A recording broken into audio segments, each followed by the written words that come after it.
আমরা দাবি জানাবো যে সালাউদ্দিন আম্মারের মানসিক স্বাস্থ্য পরীক্ষা করে দেখা দরকার। মানসিক স্বাস্থ্য পরীক্ষা করে প্রমাণ করা দরকার সে আসলেই সুস্থ না অসুস্থ। গতকাল রাজশাহী বিশ্ববিদ্যালয়ের রাকসুর জিএস সালাউদ্দিন আম্মার সে দেখলাম আমাদের চেয়ারম্যান জনাব তারেক রহমান উনি যখন দেশে এসেছেন তার প্রত্যাবন উপলক্ষে খুশি হয়ে কেউ একটা ব্যানার লাগিয়েছিল খুশি হয়ে। তো সেইখানে দেখলাম সে যখন জামায়াতে ইসলামীর কোনো পোস্টার থাকে বা ফেস্টুন থাকে বা কারো নির্বাচনী প্রার্থীর প্রচারণার কোনো পোস্টার থাকে সেটি উনি ছিলেন নাই। উনি ইন্টেনশনালি আমাদের চেয়ারম্যান জনাব তারেক রহমানের স্বাগত উপলক্ষে, নট অন্য কোনো পারপাস, স্বাগত উপলক্ষে সে দিতেই পারে, যে কেউ দিতে পারে, কিন্তু উদ্দেশ্যপ্রণোদিতভাবে শুধুমাত্র মব ক্রিয়েট করার জন্য বা নিজে হাইলাইট হওয়ার জন্য, ব্যক্তিগত হাইলাইট হওয়ার জন্য সে একটি কাজ করেছে। তো আসলে কি মানুষজন আসলে কি যখন মানসিকভাবে বিকারগ্রস্ত হয় বা অসুস্থ হয় তারা এই ধরনের কাজ করতে পারে। তো মানসিকভাবে অসুস্থ ব্যক্তির ক্ষেত্রে তখন আসলে বলার কিছু থাকে না।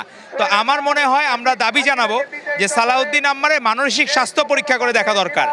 সব মশার বিরুদ্ধে সুরক্ষা দিতে এলো বসুন্ধরা এক্সট্রিম অ্যারোসল, মশার বিরুদ্ধে এক্সট্রিম সুরক্ষা।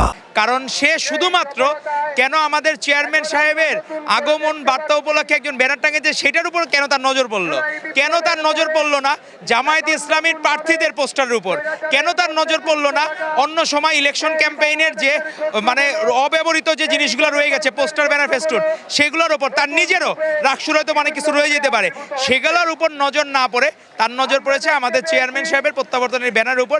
সেটি অত্যন্ত পক্ষপাত দুষ্ট আচরণ। তো মানসিকভাবে আমার মনে হয় তার মানসিক স্বাস্থ্য পরীক্ষা করে প্রমাণ করা দরকার সে আসলেই সুস্থ না অসুস্থ। কারণ এরা তো হইলো এক সময় আমরা যখন 24-এর গণ অভ্যুত্থানের আগে তখন এখন আমরা স্লোগান দেই যে স্বৈরাচার আর রাজাকার মিলেমিশে একাকার, বা স্বৈরাচার রাজাকার 24 করছে সারখার।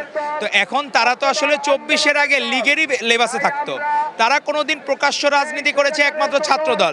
আর যদি কেউ প্রকাশ্যে রাজনীতি না করে থাকে, হলে থাকে, তাহলে বুঝতে হবে সে অবশ্যই ছাত্রলীগের ছায়াতলে ছিল। তো ছাত্রলীগের যারা ছায়াতলে ছিল তাদের আচরণ ছাত্রলীগের মতোই হবে। তো আমার মনে হয় যারা এখন ডাকসুতেও যারা বিভিন্ন ছাত্র নির্বাচন করেছেন এরা ছাত্রলীগের ছায়াতলে ছিলেন, রাকসুতেও ছিলেন, তাদের এখন মনে হয় মানসিকভাবে ছাত্রদলের জনপ্রিয়তা এবং বিএনপির এবং বিশেষ করে আমাদের চেয়ারম্যান জনাব তারেক রহমানের চুমুল জনপ্রিয়তাই তাদের গাত্রদাহের একমাত্র কারণ।